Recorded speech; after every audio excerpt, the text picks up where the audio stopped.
How should you really be eating according to traditional or classical Chinese medicine?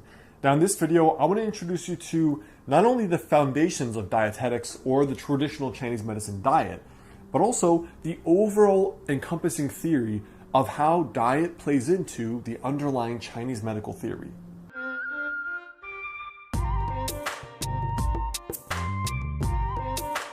Hey guys, I'm Alex Hein, author of the book Master the Day, and current doctoral student in traditional or classical Chinese medicine. So there's a little bit of background theory we need to go through to talk about how diet is approached in classical Chinese medicine. So the very first thing is that organs are associated with certain natures and flavors. So what that means is, for example, the spleen and the stomach are an organ pair that are linked, and they are associated with the flavor of sweet. The lung and large intestine, they are an organ pair, and they are associated with the flavor of spicy or acrid.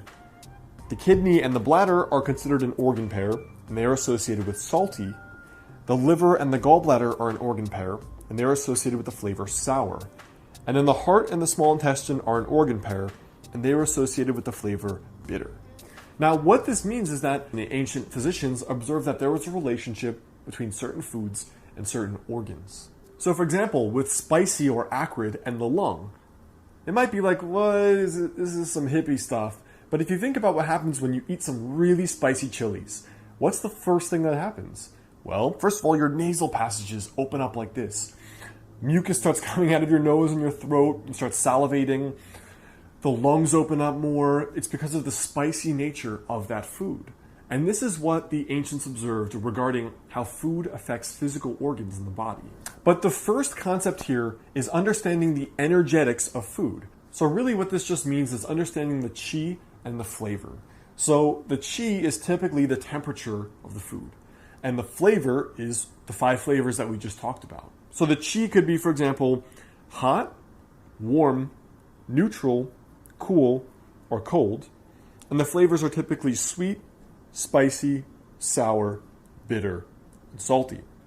So some examples of the qi or the temperature are something that's hot would be something like alcohol, or ginger, chilies, or peppers. Cool could be fruit juices or tomatoes, bananas. As far as meats go, warmer meats are beef and chicken. And then grains, for example, are typically on the cooler side of the spectrum, like barley, tofu, and wheat. So now when we expand this a little bit and we associate certain flavors and foods with certain organ systems, this is what this begins to look like. You have the spleen and the stomach, which are associated with sweet and are also associated with bananas, chicken, milk, pork, potatoes, and wheat.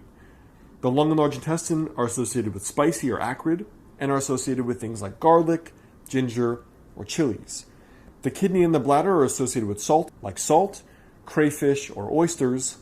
The liver and gallbladder are associated with sour, like apples, grapes, plum, and even some cheeses.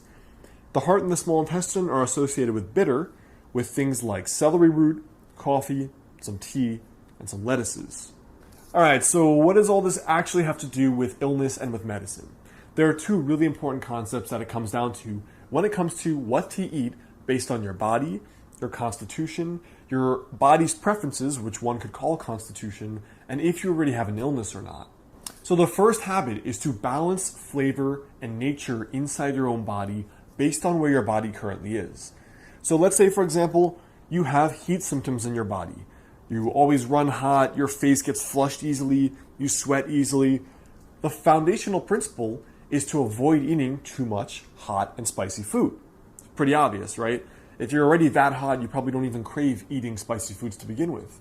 But you could also add in the addition of more cooling foods, cucumber, fruits, some of the grains that we mentioned before, as well as a whole list of cooling things. The second habit is to basically eat in certain ways that are associated with the health of the organ that you may have out of balance. So again, this is not necessarily something that would show up on a biomedical blood test or an exam from your physician.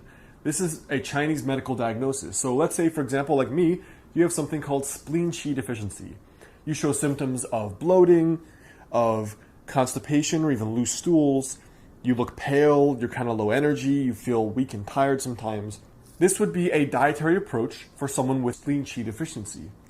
And some of the key habits would be, for example, avoiding having larger meals, because that by itself puts more stress on the digestive process. Avoiding the overall flavor of excessive sweet, sugar, and sweet things, because if you have a weak spleen, your body's already having a hard time digesting those. Avoiding too many cooling foods, because again, your digestion overall prefers warmth, but especially in the case of a spleen qi deficient person. The fourth would be avoiding dairy, because it's considered cold and damp. And cold is bad for the spleen when there's already weakness, in this case of a person that has a weak spleen. And dampness is, you can associate it with phlegm, for example. Like if you have a whole bunch of yogurt and you have mucus and saliva, that's bad for a person with an already weak spleen. And then finally, you should eat more meat and fish, because we talked about that are more warming. And then have more warming vegetables, warming teas, and warming spices and flavors. And this is considered what's called a constitutional approach to wellness, the overall management of your unique body over the length of your lifetime. These are specific processes and recommendations you should follow, in addition to obviously medical treatment. So I hope that helps. That's kind of a rough introduction to how to balance what to eat and what Chinese dietetics really looks like in regard to your unique constitution. So I hope that helps. The best way to stay in touch is grab my free guide on my website on how to add 10 years to your life with classical or traditional Chinese medicine at alexheine.com/free. And you can watch my most recent videos here and here on similar subjects.